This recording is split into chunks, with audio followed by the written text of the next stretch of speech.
जा रहा था। उस फेस्टिवल में तिरंगा यात्रा निकाली हमारे, क्योंकि ये इलाके सारे जो पहाड़ी इलाके हैं सब, आप तो कश्मीर के लोग हैं, आप जानते हैं कि पहाड़ों में जो निवास करते हैं 99% गुर्जर हैं, और यही ऐसे बहादुरी और शेरदिली के काम करते हैं जो देश के साथ खड़े रहते हैं।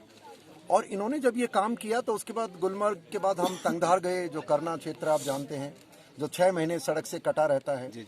और उसके बाद हमारा परसों कुपवाड़ा में प्रोग्राम, कल सोफिया में, और आते समय हम पीर की गली में हमारे पीर बाबा के पास चादर चढ़ाई और दुआ मांगी कि हम इस समाज की जो यात्रा कर रहे हैं, बेसिकली इनके मुद्दे लेके चल रहे हैं।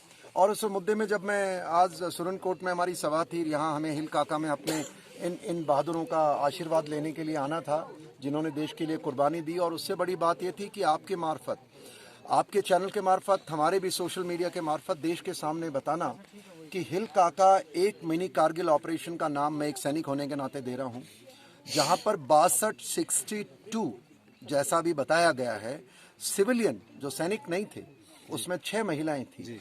कहने का मतलब कि 56 पुरुष और 6 महिलाओं ने अपने जीवन का मिलिटेंट से लड़ाई करते बलिदान दिया। और करीब 6 आज भी लोग मौजूद हैं जो मिलिटेंट्स के टॉर्चर के कारण उनकी कैप्टिविटी में उन्होंने मेंटल बैलेंस खो दिया इस तरह की। तो यहाँ पर आकर के आने का मैं जानता जरूर था, पर अब ये मुद्दा लेकर के मैं, क्योंकि पहले दूर से चर्चा करते थे, मैं 3 दिन पहले सरकार के बड़े प्रमुख हमारे एडवाइजर साहब हैं, उनसे मेरी मुलाकात होती है। मैंने इस हिल काका का जिक्र किया, मैंने कहा साहब ऐसा है, उन्होंने कहा कल साहब आप सहमत हैं, और हमने कहा कि यहाँ पर एक भव्य स्मारक बने, जो अभी अब चर्चा की, और यहाँ पर हम देश से पूरे लोगों को लेके आना चाहते हैं जो दुनिया में एक अपना ही एक अजब एक एग्जाम्पल है जहाँ सेना और सिविलियन ने लड़ाई लड़ी है। तो इसलिए हम यहाँ पर आना हुआ, और यहाँ की समस्याओं को मैं मानता हूँ आपके मार्फत और जो भी हम अब देख के जाएंगे तो फर्क पड़ेगा। हिल काका की हम बात करें, आपने हिल काका की बात की है। हिल काका की आवाम न्याय थी, इसमें कोई शक नहीं कि वो तारीफ के लायक हैं।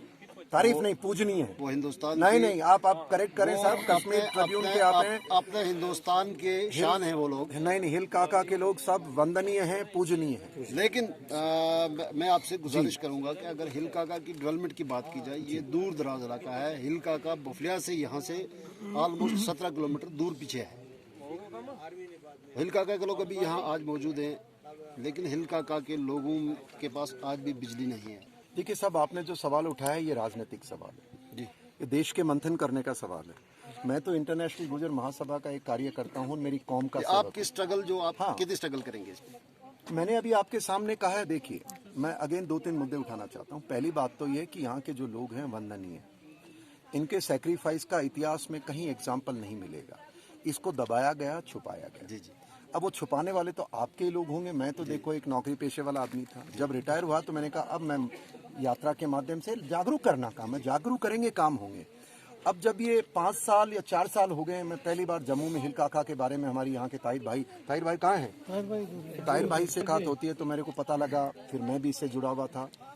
अब मेरी भारत सरकार से जैसे मैंने गुजारिश की आपके मार्फत कि इस जगह को अब बदलना पड़ेगा, ये जो सम्मान है देना पड़ेगा। इन लोगों का गुड लक ये है कि जब एक पॉलिटी अलग थी देश की, आज की जो राजनीतिक तंत्र है देश का, मैं एक ही व्यक्ति पे विश्वास करता हूँ, मोदी जी और अमित भाई जी।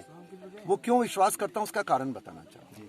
देखिए, जब से हम ये सामाजिक लड़ाइयाँ लड़ रहे हैं, अभी हम गुर्जरों की समस्या थी, हमारा ST आरक्षण पूरा नहीं दिया गया था। मैं खुद इसकी लड़ाई तो नहीं कह सकता, हाथ जोड़ता रहता हूँ, कीजिए। फॉरेस्ट राइट, एक सारी चीज़ें दी उन्हें। अब ये मसला मुझे पूरा यकीन है उन लोगों तक नहीं है जी। और मैंने आपको कहा 3-4 दिन पहले मेरी LG एडवाइजर साहब हैं भटनागर साहब, उनसे मुलाकात हुई, उन्होंने पूरा भरोसा दिलाया। मैंने उनसे कहा कि साहब यहाँ पर 27 मई का दिन होता है जिस दिन हम ये दिवस मनाते हैं। मैं सेना के को कमांडर और GOC साहब से भी गुजारिश करूँगा कि आप भी अपनी तरफ से हमें इजाज़त दें, यहाँ कुछ अच्छा सरकार का तालमेल करा करके इसको एक ऐसा स्मारक बनाए कि जो कोई टूरिस्ट कश्मीर आए वो इस जगह जरूर आए, ऐसा मेरा मानना है। और उसके साथ साथ ये स्कूल है, सड़क है, ये तो शुरू हो चुकी है। देखिए डेवलप, ये 20 साल में नहीं हुआ था।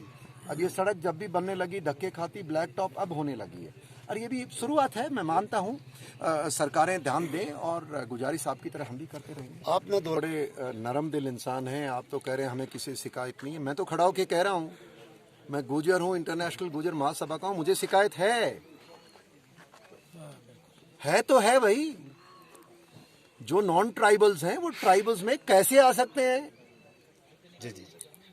नहीं आ सकते।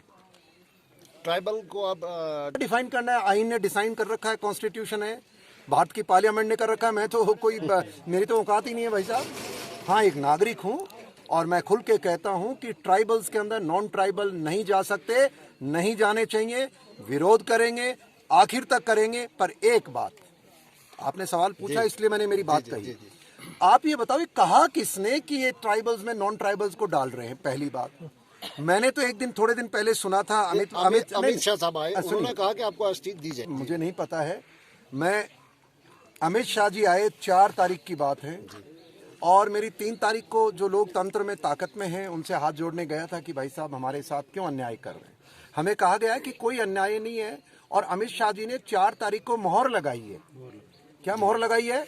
गुजर बकरवाल का अधिकार में से 1% भी किसी को नहीं दिया जाएगा। बिल्कुल। ये मोहर लगाई है कि नहीं लगाई है? लगाई है। लगाई है। तो फिर ये सवाल पता नहीं राजनीतिक है कि हम गुजरों के साथ कोई नाराजगी है लोगों की। एक्चुअली यहाँ की मुझे इजाजत दीजिए, आपने सवाल किया है तो लगता है कि हमारे ये लोग बाग जो हमसे खिलाफ हैं, जो मानते हैं कि ये कौम वो है जो देश के साथ खड़ी है, इस कौम को हक मिले और चाहते हैं इनको भड़का करके किसी न किसी तरह सरकार को बदनाम करें, पहली बात।